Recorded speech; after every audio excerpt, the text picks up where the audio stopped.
Hi, I'm Ellie from Turn Athletica. And I'm Kayla of Kayla Lee Physio. And we're here today to talk about motivation and mindset, basically. All right, part 3 of this mindset series, guys, what we're going to talk about is intrinsic versus extrinsic rewards and how they sort of play a part towards your goals. So first of all, intrinsic rewards are something that comes from within you and it's not necessarily rewarded from the outside. So this could be something like, focusing on performance-based goals in the gym and the feeling that they give you rather than focusing on the weight on the scales, for example. Yeah, for sure. I guess another good example would be intrinsic is what more you feel you would like to achieve, and extrinsic is more what the world places on you. So a good example is, say, a piano student who just loves to play because it's just, for whatever reason, it lights them up. It's just their jam. They love to do it. They're probably going to go a lot further in the field of music than perhaps someone who's forced to do it because their parents said that they should. It's a good career, their parents want them to, but they don't really feel that internal drive to do it. So we generally want to find things that we're intrinsically motivated to achieve a goal and have that drive pull you forward, rather than being pushed uphill by that external drive, which eventually you're just going to start to dig your heels in a little bit and work against it.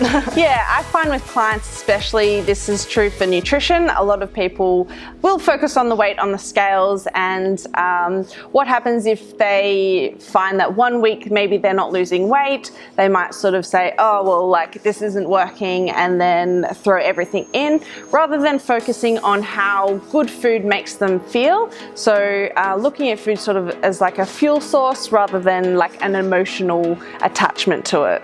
Yeah, I think there's a lot to be said about the drive that society puts on, for example, women and men as well, in terms of how they should look. And if you're trying to fit into that box of what society says you should look like, it's very, very hard to reach it, because that is an external and extrinsic motivation. Whereas if you're more driven by the fact that, you love training, or that you love eating well, or that you've learned that, for example, eating well is going to give you this much energy and you love that feeling, it's much easier to stay on track, and you're probably going to be much happier and have a much better healthy image towards yourself than if you're kind of having to be pushed along by what society has deemed as what's beautiful, or what is the goal weight, or whatever it is. And you feel like so much pressure to do that, but it's not actually, lighting you up with inside.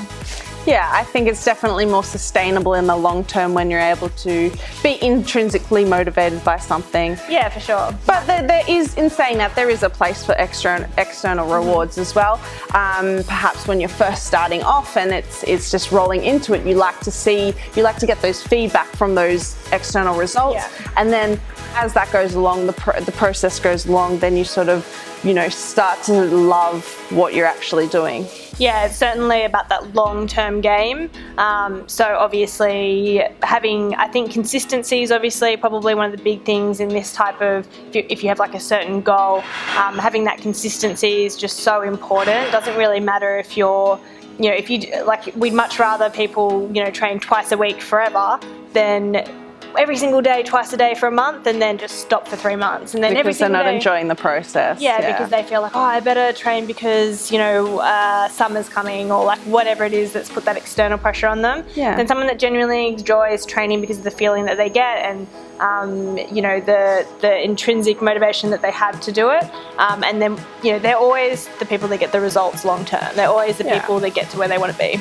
Yeah, because once that external reward is taken away, then everything else sort of falls apart. Yeah, for sure. Cool. Awesome. Yeah, so I hope that helped, guys, with in regards to intrinsic versus extrinsic motivation, and We'll see you next time.